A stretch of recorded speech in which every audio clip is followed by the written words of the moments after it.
In the words of Wendy Williams, I'm a woman and I can change my mind whenever I want to. Honestly, I go back and forth every episode because different things happen in these reality TV shows. So one moment I might think one thing and then I watch the next episode and I think something totally different. And that's just because they're giving you a storyline, but they're not giving you the full story. So you see one thing one week and you're just like, oh my goodness. And then you see it another week and you're just like, oh, okay. And also, I don't have like any loyalties to anybody in this show.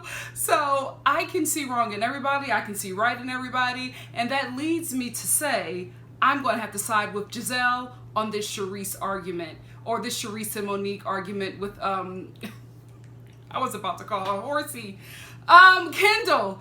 I think that Charisse and Monique were wrong. I get that, you know, production had to approve Kendall, but she would have never been a character had Charisse and Monique not, you know, put it in production's ear. Like I told you, they meet with certain people, and they, whenever they're trying to bring somebody new in, they meet with each cast member and, you know, basically say, who do you have a relationship with, who you think will mesh well with the cast, and who has drama, because it, you know, if you're bringing somebody new in who has drama with another cast member, it creates a show. And I just feel like, having seen this scene with Gizelle and Monique, I realized that, you know, there's a very strong feeling that Gizelle, I don't know if she loved him, I don't want to say that, did she ever say it? I don't know, but she really cared for Sherman. And I think that when, like I said before, when they start getting messy and doing behind the scenes stuff that really affects these ladies outside of the show, it can get ugly. And you could tell that she was really hurt by it. And I feel bad for her. But with her calling Kendall horsey, I don't think that her and Sherman are going to get back together.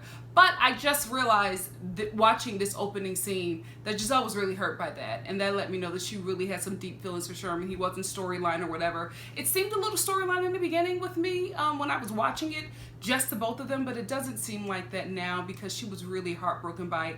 And really more or less heartbroken by Charisse because she has history with her. She's just getting to know Monique. But also, I don't like Monique not owning it. You know what I mean? I don't like her trying to throw Charisse under the bus. Even if she is your Phaedra and she gave you this information, you still willingly participated in it, and you even said that you did because she was getting on your nerves. So, like, I don't like how Monique is throwing Charisse under the bus and not saying, you know what, I gotta take responsibility. She's kind of trying to take enough responsibility where Gizelle will be more mad at Charisse, but it seems like Gizelle has a friendship with Charisse outside of the show, or a real relationship that they're trying to mend. So she's more hurt by Charisse than she is by Monique, but she doesn't want Monique to go unscathed. And I like that she's not getting off of her, because Monique is trying to be like, oh no, she said this and no. And she's like, but she didn't force you to do anything. You still did it. You still brought her around. And eventually ended her relationship. I don't think that Monique is putting that together.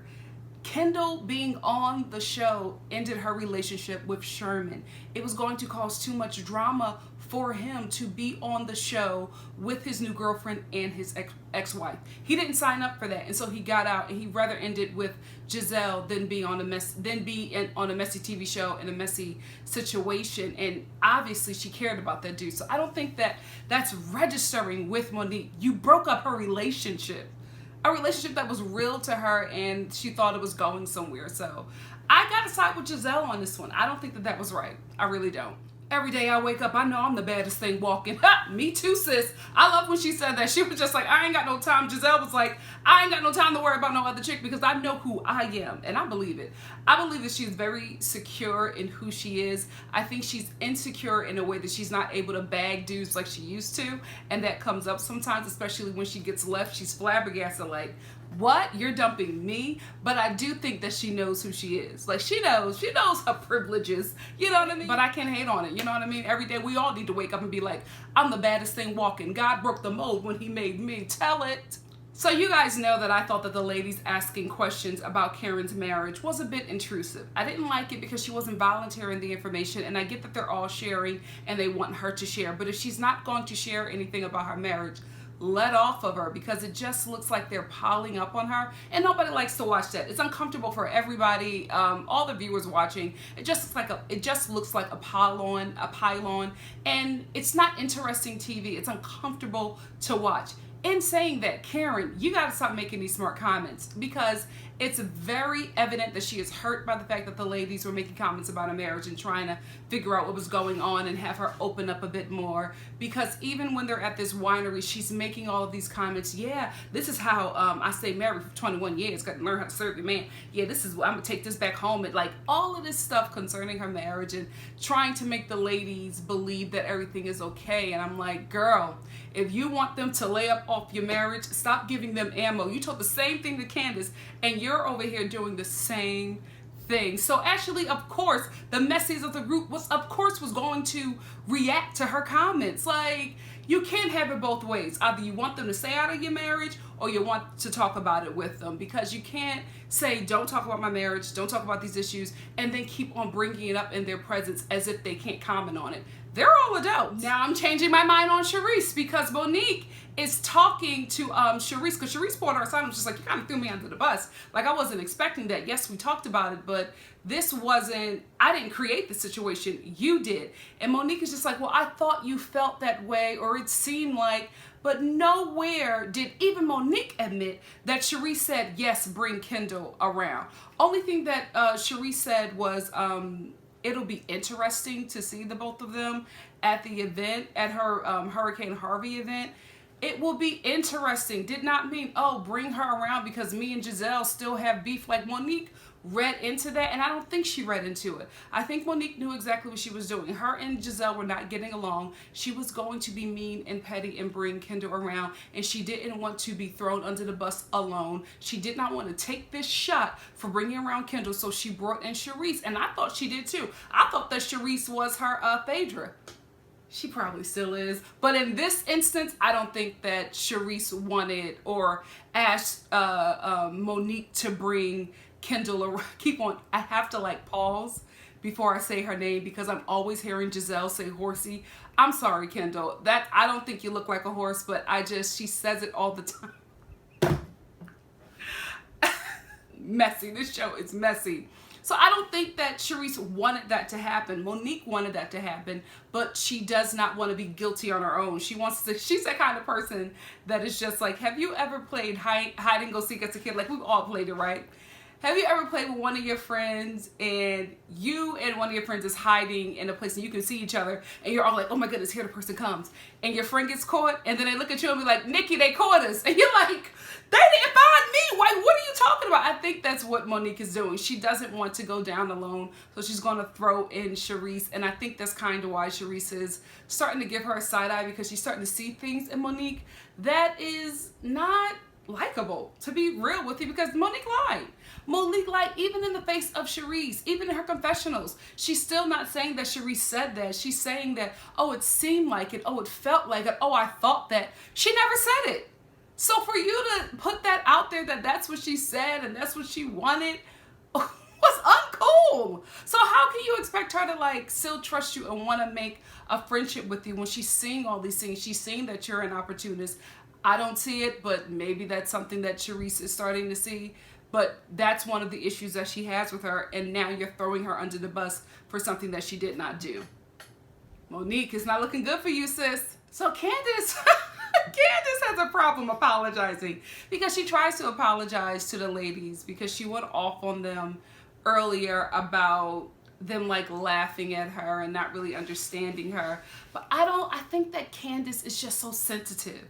She's really, really sensitive, and I think she's dealing with the fact that these women are not Chris or her mom. Like, it's hard for her to deal with people who do not cater to her. So the ladies are not going to stop wanting to take pictures because you're trying to open up. Ashley was just like, it was rude. I'll admit it. It was rude. Somebody's trying to open up to you, you're just like, oh my goodness, this light. Okay, it does not cause for you to like have this like breakdown. And she's like trying to talk to them and she starts crying. I'm dealing with a lot and I'm stressed. And that doesn't mean that they should take on that burden and treat you delicately. And that's what she's used to. She's used to being treated delicately, but they treating everybody like equals. If Ashley gonna come at Karen, she gonna come at you. If Rob ain't gonna come at Monique, she gonna come at you. Like, this is how they do. This is how this group operates. You cannot come in your first season and want to be like the princess of the group. It doesn't work like that. Because even when she's trying to explain herself and why she got upset, she cusses them out in the same, like, in the same breath. And it's just like, you want us to understand you, but you're like reading us for filth. And then Karen tries to help her. She's trying to like give her the words to say. And I'm like, you're a grown woman and you need help with communicating with other adults. It was really awkward and odd. And I just couldn't side with Candace on that because Karen tried her darndest. She was trying to interpret for her, and this was just like, you know, you're a grown woman, I'm gonna let you handle this on your own. And she even came back and tried to handle her and tried to help her again, but it just was not working. Poor Karen. She really did try, but she was just like, oh, this is going left real quick. And it was supposed to, like, I thought that they were going to mend fences right there, but Candace messed it up in my opinion, because the ladies were receptive, and then she just, oh, Gizelle and you, and just like, you can't do that. Like, are you trying to mend fences, or are you trying to like let me know how you feel about me in a soft voice, thinking that I won't respond to your nasty comments? Okay, so just like if you watch my Basketball Wives reviews, I'm going to make an analogy here. Just like how Tammy never got over her season 1, Ashley has never gotten over her season 1 because she still is harboring issues with Karen from the first time they filmed together. And I think she just looks back at that season and feels humiliated. You know what I mean? Because of the way Karen talked to her and the way Karen like talked down to her, and she accepted it because she was trying to get into the group. And, you know, now she's looking back and she's angry because anything that Karen does, she is ready to like come at her because she has not fully healed from that. And if you notice, anytime she mentions any issues that she has with Karen, she goes back to that moment, because that season, because she just has not healed from it. Case in point, we get the battle of the marriages in the car, and it was a low point. I think it was a low point for the both of them. I do think that Karen was defending herself, but I mean, okay, how can I say this? On camera, Ashley, how your relationship with Michael is edited, it looks sad. You both look miserable. It doesn't look like a happy relationship. On camera, it may be totally different behind the scenes. It may be totally different in your real everyday life. On this TV show, it looks like a really bad marriage. And because of that, and because Ashley admitted that she has issues in her marriage and is very open about it, I didn't like Karen using that against her. I also didn't like Ashley making the comments about Karen's husband and about her marriage and her not wearing a ring. Like, they just went back and forth, and it got really ugly. So ugly to the point that this was the first time I've ever seen the ladies quiet. Like, they rode home in that van. It seemed like they were in that van for hours, but they rode home and it was so quiet. After Candace jumped in, and I was just like, Candace, why are you even jumping in? I get that Karen is her friend and she wants to defend her. However, you were not jumping in to defend Karen. You still had an issue with Ashley. So you were using that moment to get at her because you did not like how she talked to you and how she ignored you when you were trying to open up when y'all were at the winery. So this had nothing to do with Karen. It had everything to do with the fact that Candace still has some issues with Ashley, and the block was hot and she jumped in. Because even in her confessional, the things that she mentions, you know, about Karen's marriage, and Ashley can learn from her, and she doesn't know anything about that because she hasn't gotten there yet. I get it. You thought about that now to say it in your confessional, but sweetie, let's be real. You had some unfinished anger with Ashley, and the door was open and you jumped right in and made it worse. It's like you did not help. But the ladies did try to make a joke of it at the end, but it didn't work. It did not work. It was ugly. I think the both of them were wrong, and they could have handled it a different way, but if they handled it a different way, it wouldn't be good TV. But I will say this, Candace is back. That chick that read Gizelle at the cabin in the woods is back. And that is who she needs to be to survive on this show. You got to come at these ladies. All this crying about being pampered and stressed about your mom and being taken care of, that's not going to work in this group. Come back at them. The thing about it is you got to do it like Gizelle. Gizelle does her shade and her reading at a very calm, upper crust tone. Like, she does not get down and dirty with anybody. Robin gets aggressive, and that's because she's fighting a lot of Gizelle's battles. So Gizelle doesn't have to really move too tough because, no offense, Robin, she got a guard dog, right? So you are coming in this season, you're new. You don't really have any allies. Karen's going to guide you as much as she can, but she told you, I'm going to step out of it because you're a grown woman. So you got to figure out how to not get so angry and just so upset over these women and the things that they do. You have to learn how to read them back. Maybe you need to sit and watch season 1 of Pose, because you need to learn how to read in a way that it doesn't look like you're pressed. And every time Candace tries to come for somebody, she seems so pressed. So even though you got a good read, you still look like you're losing because you're pressed by this person. You have to do it in a calm way. You have to do it in a way where you are not fazed by it. Go to your room and cry to Michael, or what's his name? Chris. Sorry, I did not mean to mix up the Caucasian husbands. But go to your room and cry to Chris after you read them for filth, unfazed, get your purse, flash your ring, and move on. You know what I mean? Because Candace is just so affected by them, and it does not work in her favor because she comes off aggressive and nasty and mean, and they're just like, oh my goodness, I can't believe you said that. I can't believe you did that. Then you become the wrong person in the argument, even though they've all yelled and said nasty things to each other. It's in the delivery. It's in the way that they do it. You got to learn that, Candace, because you'll always come off wrong because you're snapping back, full of emotions. You're screaming, you're crying, you're angry. It's not going to look good for you. You know what I mean? It's not going to bode well for you going into season 2 if you do get another season. So I'm like, girl, get your reading right, get your delivery right, and you'll be fine. Study Abundance on Pose. You'll be fine. Also, did you catch how Sharice was staring at Monique in that van? Child, it looks could kill.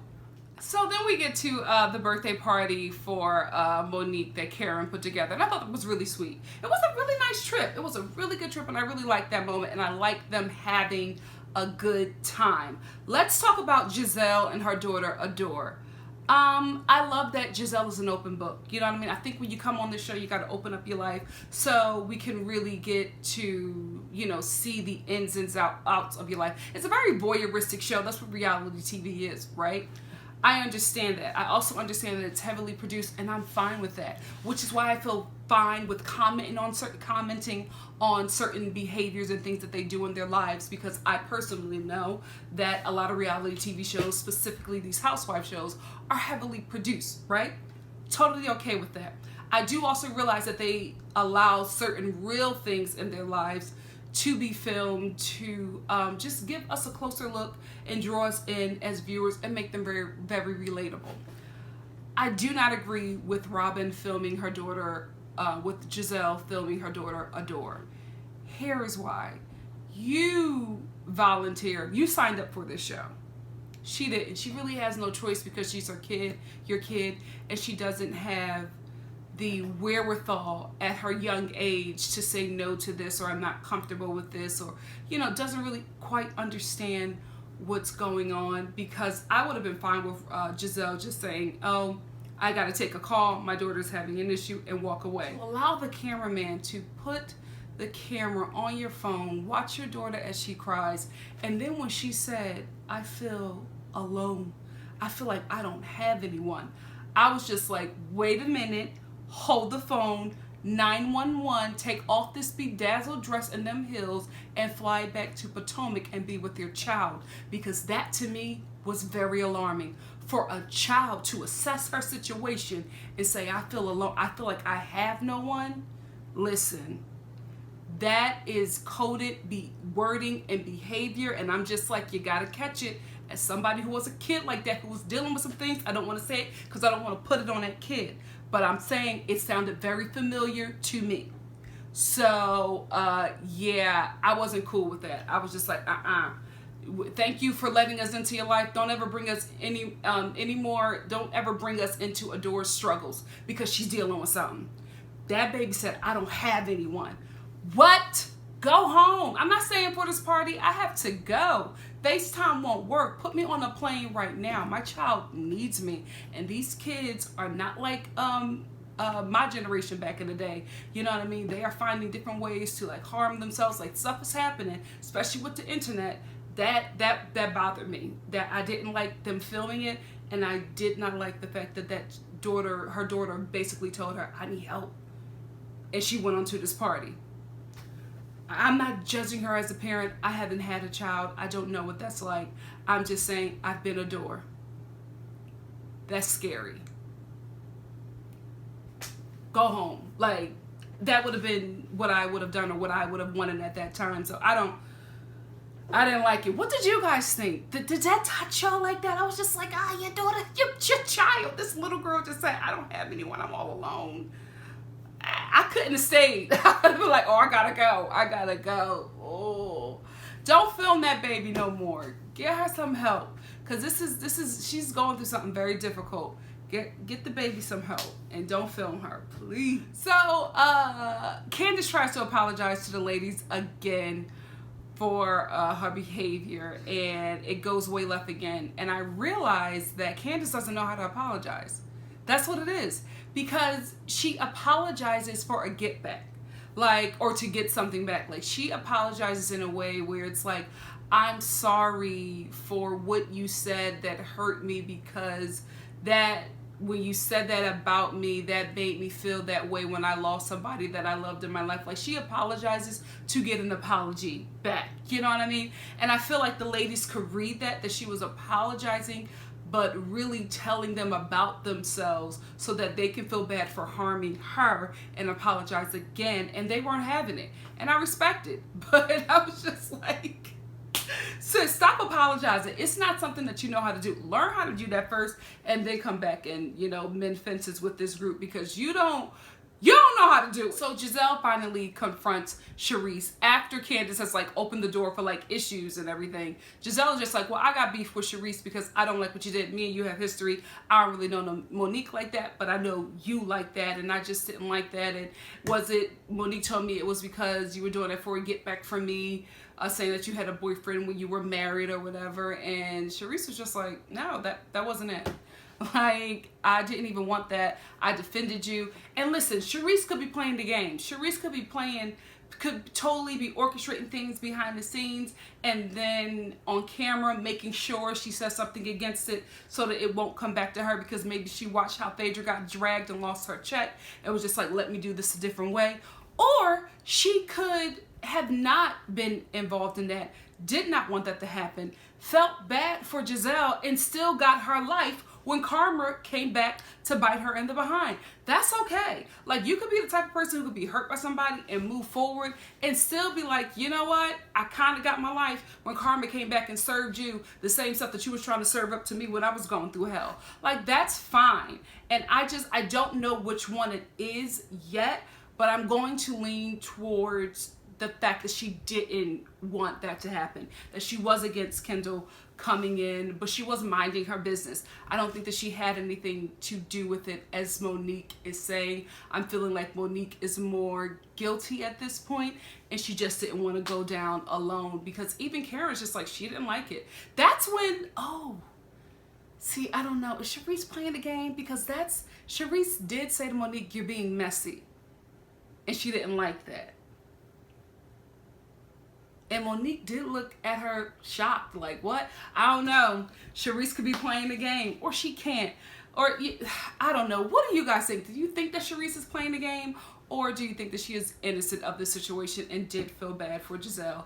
It is rooting for Gizelle, but did kind of get her life when things fell apart for Gizelle, because although I'm not mad at you, it does feel a little good when you stumble down some steps, because it wasn't right what you did to me. It happens. What do you guys think? Which one do you think it is? I don't know which one I'm leaning to yet. I need a bit more episodes in this season to try to figure it out, because if she's playing this like she doesn't know and she did do this, genius. Hope you don't get caught, because that makes you lose your check on this show. If she doesn't know, Monique is just being messy, that's a friendship that she's lost. And that's okay, because I think Charisse is doing very well to just be a friend of the show. And a lot of you have told me, because I was just like, I don't understand how she's in every scene, but she's not like a headliner for the season. But a lot of you have told me that she decided to step back and become a friend of the show because she's dealing with a divorce, and she didn't want it to be made for it to be talked about, or for it to be made a topic or her storyline this season, which is smart. Which is really, really smart. Like, keep me out of the storylines, but I'll keep on being messy and busy on the sidelines just so I can keep things going and remain interesting on the season. Smart. I can't hate on it. Do you? So the episode ends with Gizelle and Charisse making up, and I thought it was real. It felt genuine to me. I felt like they really had crossed a good bridge that might be burned next season, but I felt like they were moving into a good place with their relationship. And then I guess because the love was in the air and healing was in the air, Monique and Robin made up, and I liked it. I like when they have fun. I like when they make up, because I feel like that's more girlfriend, or more mirrors my girlfriend relationships than all of the mess that they do, because we all know that we could never be in a group of women who are so awful to each other unless we were getting paid. And then again, I couldn't stomach all that stress and anger and depression for a check. Nah. But some people do, right? So we all know they're all paid to be there and be in this friend group. But at the end of this scene, I liked what I saw, because it just, for me, mimicked how me and my girlfriends are. Like, we love each other, and if there's an issue, it hurts. It really, really does. And so when we make up, it feels good, and it feels good for the rest of the group, because the ladies were like, oh, everybody was so happy, because nobody really likes to fight and be in those issues. I think they know they have to do that to create a show for us, but I enjoyed it. I enjoyed the end. I enjoyed them having a moment of healing, and then just a moment of like fun girl time with Monique's birthday party. I liked it. I like that it ended on a positive note, just like Pose, which I'll talk about next. Stay tuned for that. But I like that they ended on a positive note, because next week is going to be messy as hell, and I will be there to review it. And if you like what you see here, please like, comment, subscribe, and share, and I will see you next week for the following episode of Potomac. Bye, guys.